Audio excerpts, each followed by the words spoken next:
রাসূলের কাছে জিজ্ঞাসা করে কিয়ামত কবে হবে? আল্লাহ পাক বলেন, বলে দিন যেদিন চন্দ্র তার আলো হারিয়ে ফেলবে, যেদিন সূর্য তার আলো হারিয়ে ফেলবে, আর চন্দ্র আর সূর্য সব একাকার হয়ে যাবে।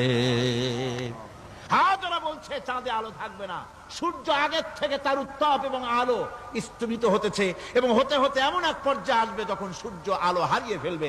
বিজ্ঞানীরা গত 4-5 বছর আগে এ বক্তব্য রেখেছেন, কিন্তু 1400 বছর আগে বিজ্ঞানের লালনাগারে লেখাপড়া না করে হুজুরের মুখ থেকে আল্লাহ কথা বলে দিয়েছেন। তাহলে বিজ্ঞানের আসল কিতাব কোনটা?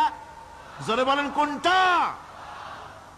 আল্লাহ পাক আরো বলেন, ইজা শামসু কুবিরাত ওয়া ইযান নুজুমুন কাদারাত ওয়া ইযাল জিবালু সুজ্জিরাত।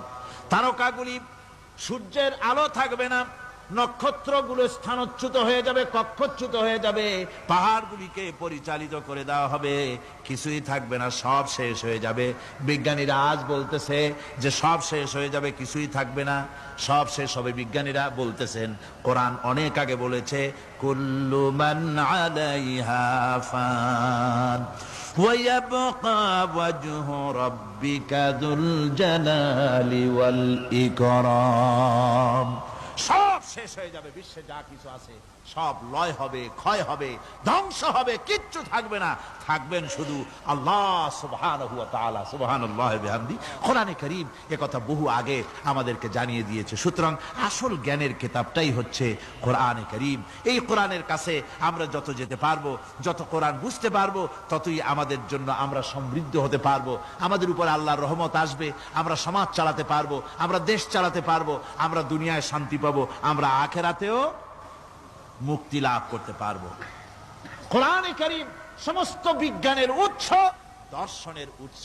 এইটা না জানলে কিছুই জানা হয় না, এটা জানা হলে সব জানা হয়। পণ্ডিত আপনার ডক্টর শহীদুল্লাহ, আল্লাহ জান্নাত নসিব করুন, সবাই বলুন আমিন।